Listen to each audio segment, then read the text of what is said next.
Assalamualaikum warahmatullahi wabarakatuh. Apa kabar teman-teman online yang selalu setia menonton video ini dari awal sampai akhir. Kamu guru atau pendidik perempuan, mari sama-sama hijrah mengikuti langkah-langkah sok mulia yang cantik, cerdas, bijaksana, dan sosok ibu guru terviral sepanjang abad. Siapa lagi kalau bukan Ummu Sayyidah Aisyah radhiyallahu anha.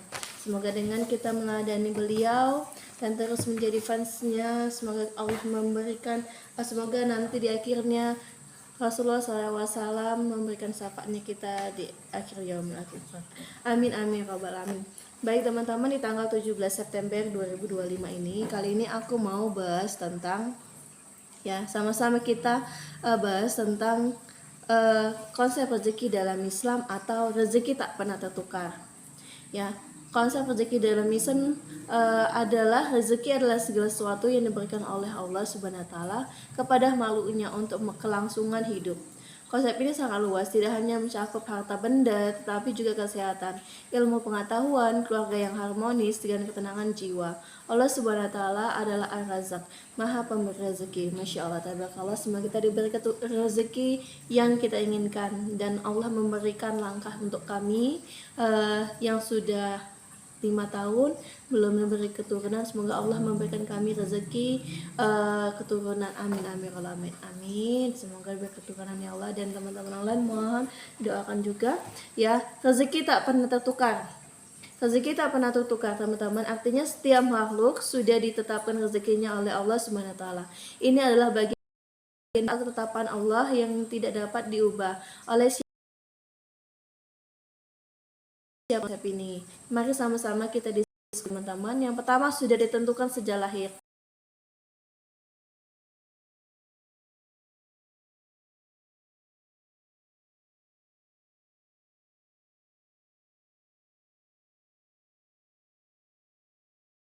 Di dalam kandungan.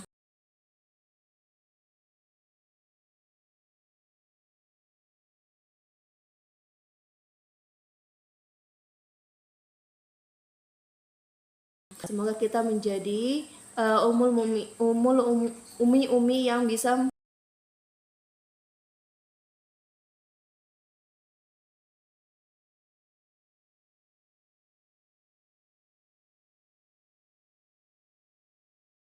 masa hamil itu akan mempengaruhi setelah dia keluar dari rahim. Jadi makanya di dalam parenting ataupun di dalam grup saya yang sudah saya ikutin kemarin, di mana menyatakan biasakan untuk membaca Al-Quran, khatamkan kali-kali untuk khatam Al-Quran supaya anaknya mudah untuk mengenal Al-Quran. Dan sudah kalau misalnya diberi rezeki, ketika anak kita sudah terbiasa dengan Al-Quran, maka anak kita akan mudah untuk menghafal Al-Quran. Jadi mudah-mudahan kita juga seperti itu. Jadi yang kita lakukan ketika kita hamil akan mempengaruhi sifat anak kita teman-teman. Makanya berusahalah, maka kita sebagai seorang perempuan ketika kita hamil berusahalah menjadi pribadi yang luar biasa agar nanti anak yang kita lahirkan jadi luar biasa. Masya Allah, tabarakallah.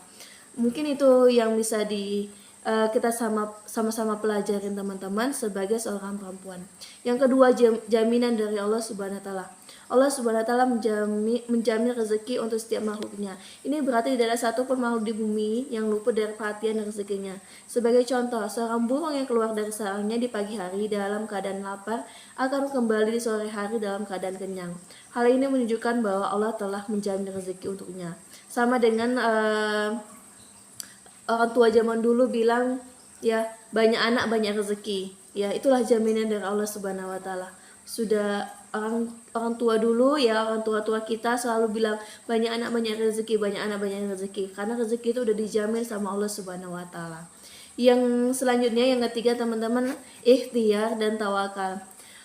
Meskipun rezeki sudah ditetapkan teman-teman, manusia tetap diwajibkan untuk berikhtiar atau berusaha. Usaha ini adalah bentuk ketaatan dan ibadah kepada Allah SWT. Rezeki yang datang bukan karena usaha semata, tetapi karena rahmat dan kehendak Allah. Setelah berusaha maksimal, manusia harus bertawakal, yaitu menyerahkan segala hasilnya kepada Allah. Inilah konsep rezeki seorang layaknya yang sedang kami lakukan, yaitu suami, yaitu seorang petani. Ketika seorang petani menanam, ini pelajaran untuk kami juga, ini pelajaran yang bisa kami petik. Kami menanam jagung, kemudian musim kemarau kemarin, musim kemarau panjang ya di bulan Agustus, ketika sebelum Agustus, 3 bulan sebelum Agustus kami nanam musim kemarau, dan ini panennya di musim hujan ya teman-teman. Jadi itulah ikhtiar kita.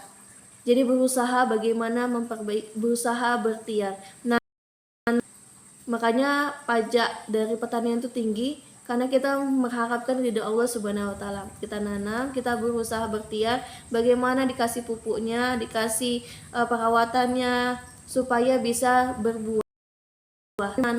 Kemarin menanam jagung teman-teman, ketika di musim kemarau kemarin ya, sempat hujan, jadi kami menanam pas udah selesai ditanam, subhanallah, takdir Allah itu membuat banyak bersabar, di mana kami di kampung kami ini musim kemarau, tidak ada hujan, semprot, harus dikasih pupuk.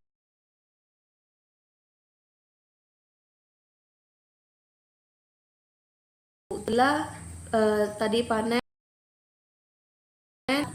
Pinomat ada uangnya untuk kami sekeluarga.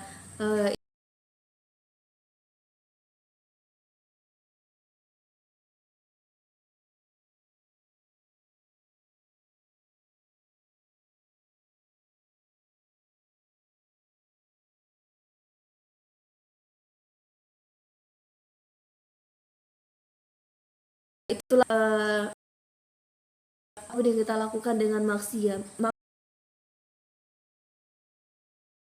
Karena rezeki itu Allah yang memberikan. Kita mungkin berharap, oh kita dari panen jagung ini misalnya kemarin ya, dari jagung ini dapat berapa juta gitu misalnya.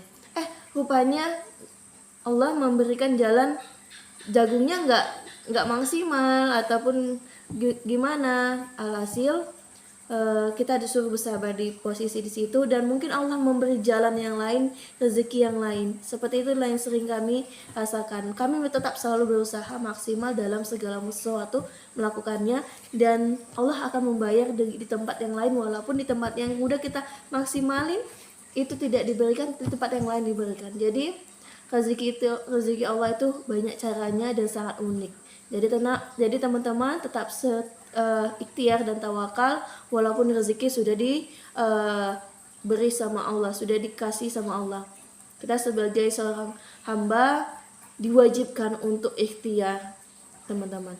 Yang selanjutnya yaitu ujian dan hikmah. Terkadang rezeki datang dalam bentuk yang tidak kita harapkan, seperti sakit atau kehilangan. Hal itu juga merupakan bagian dari rezeki, yang bisa jadi adalah ujian atau cara Allah untuk menghapus dosa. Seperti yang saya tadi bilang, ketika tadi tanam, kan sebelum tanam kan hujan.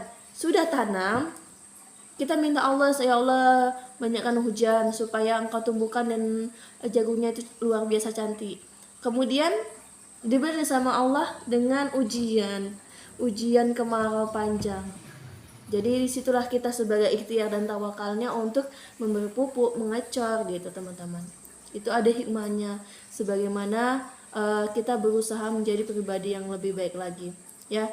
Terkadang rezeki dalam bentuk yang tidak kita harapkan seperti sakit dan kehilangan itu menjadi pribadi kita yang lebih baik lagi dan menjadi penghapus dosa, karena kita banyak istighfar, astagfirullahaladzim, ya Allah banyak dosaku gitu teman-teman.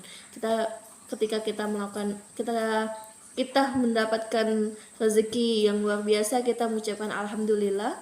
Dan semua itu karena Allah yang memberikan rezeki yang luar biasa itu. Dan ketika kita juga mendapat ujian, ketika mengalami musibah, kita ucapkan ya astagfirullah dan innalillahi, semua itu kembali kepada Allah, dan semoga Allah memberikan penghapusan dosa kepada kita supaya kita disuruh untuk bersabar. Itulah rezeki teman-teman, konsep rezeki yang yang kita bahas hari ini. Semoga apa yang saya sampaikan menjadi itibar untuk saya sendiri, menjadi pribadi yang selalu bersyukur atas nikmat, selalu ikhtiar dalam tawakal yang selalu semaksimal mungkin, dan berusaha menjadi pribadi yang lebih baik lagi. Teman-teman, carilah idolmu ya, bisa dari, kalau perempuan bisa Ummul Mukminin, yang laki-laki bisa dari sahabat Nabi. Semoga kita nanti di akhirat mendapatkan syafaat dari Rasulullah SAW, yang mana kita mencintai para Ummul Mukminin dan para sahabat Nabi. Amin amin ya rabbal alamin. Teman-teman, mungkin sampai sini ya yang saya sampaikan. Semoga kita tetap selalu fokus, utamanya bersyukur atas rezeki yang telah diterima, dan terus berusaha serta beribadah dengan ikhlas. Semoga kita menjadi penghuni surga Allah Subhanahu wa taala. Amin amin rabbal alamin. Apa yang saya ucapkan yang baik-baik datangnya dari Allah, dan yang salahnya mohon teman-teman perbaiki, dan kita sama-sama saling menjadi pribadi yang lebih baik lagi. Dan yang buruk itu semoga agar bisa kedepannya saya perbaiki, teman-teman. Dan semoga itu semua dari godaan setan yang terkutuk. Semoga itu saja yang bisa saya sampaikan, dan saya akhiri. Assalamualaikum warahmatullahi wabarakatuh.